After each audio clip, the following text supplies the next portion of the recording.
Brandi is back with us, MSNBC senior reporter. And if I go back to this winter, Brandi, there was an airplane ride that I had from West Palm Beach covering Donald Trump down in Mar-a-Lago, and I was coming back here to New York, and Dan Weldon's name was popped up. It was like 9 p.m. at night. He was being tapped to be the CDC director. Started doing some research. He's in that Rolling Stone retracted article that RFK Jr. wrote. And essentially, Dan Weldon's name was relevant because he was the former congressman who, at the time on Capitol Hill, was doing RFK Jr.'s bidding. Fast forward, Dan Weldon's name has been dropped as CDC director. And that's why when I read your story on Friday, I was so compelled because tell us about him. Well, who needs former Representative Dave Weldon when you have Stuart Burns? Stuart Burns, literally, the reason that I know about Stuart Burns is because I was reporting on things that are happening within the CDC now that RFK Jr. is in charge. And during their first all-hands meeting, their only all-hands meeting as of now, they're asked about what's happening to the ACIP panel, which is the panel of very smart experts who determine and look at the science, and they recommend vaccines for our kids. And Kennedy fired all those people, those 17 of they had no conflicts of interest. They were experts. They were very good at their job. Part of like the infrastructure that holds our public health in place. And so he fired all of them, and he appointed a bunch of mostly, almost all except for one, anti-vaccine friendly folks. So at this all-hands meeting, the scientists all wanted to know, like, what is this about? And up stands Stuart Burns, and he says, I'll catch that football, literally his words. And he said, we've been working all day and night, working really hard to get this done. So who is Stuart Burns? One of the scientists texted me, and so I started to look at who it was. Turns out he's Dave Weldon's number 2 guy. He was the guy, according to books and newspaper reports at the time, and people that I talked to that were at CDC at the time, he was the guy who worked for Dave Weldon's office that connected the anti-vaccine activists at the time, the anti-vaccine researchers at the time, and Congress and the CDC. He was the glue that brought all those folks together.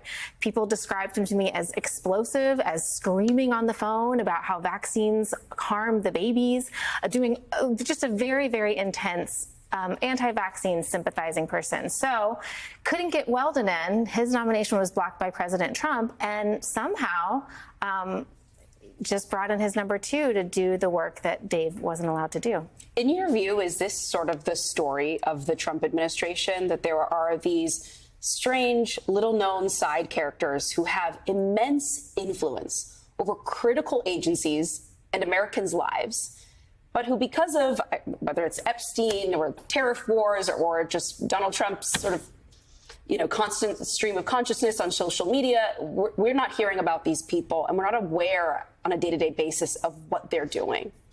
Yeah, I think about it a lot like this, and I'll preface this by saying I research and I report a lot on conspiracy theories. And so for a long time, there's been a conspiracy theory about a deep state, about a group of people who are not experts, who are not aligned with the government, but are part of this infiltrating group meant to bring down Donald Trump. So I hate to say it like this, but it's a really good frame to understand. There is a kind of deep state happening at the federal level in government of people who are ideologically aligned. And in this case, with Robert F. Kennedy Jr., he has brought in anti-vaccine researchers. He has brought in anti-vaccine activists. He has brought in this anti-vaccine legislative aid to do the work that usually would have been done, and to totally seemingly do it without being detected, because it's not like these people have to go in front of the Senate. And he's made some pretty sweeping changes, RFK Jr., in his 6 months as HHS director. Talk about what are his biggest moves that he's made. Oh my gosh. Well, there's a lot that he did. First of all, Kennedy, before he came in, when he was running for president, he said, I want to basically totally decimate the health department, CDC, FDA, NIH. I think that those should be burned to the ground, and then I will build them back up with people that I trust.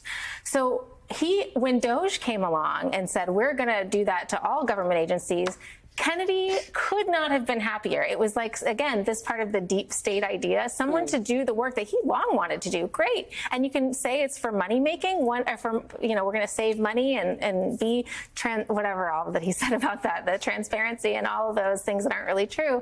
But they came in and they made all of those cuts, cut tens of thousands of workers at just CDC. Let's talk about that. The way that he's cut those people, there is now a brain drain in expertise at our preeminent health agencies. Heartwarming. Yeah, it's really, really awful. And I talk to people within FDA and CDC and all the time. And there's also all of the research that he's cut that we don't have that now. There's the panel that he's thinking about cutting now, the panel that he did cut that recommends vaccines for children, that already has cut certain vaccines, that has cut thimerosal out of flu vaccines for no reason. We won't even know the damage of what's done for more than a decade out. It's very, very easy to destroy and very, very hard to rebuild. Brandy Zadrozny, thank you so much for scaring us, but also keep up the good work and keep reporting.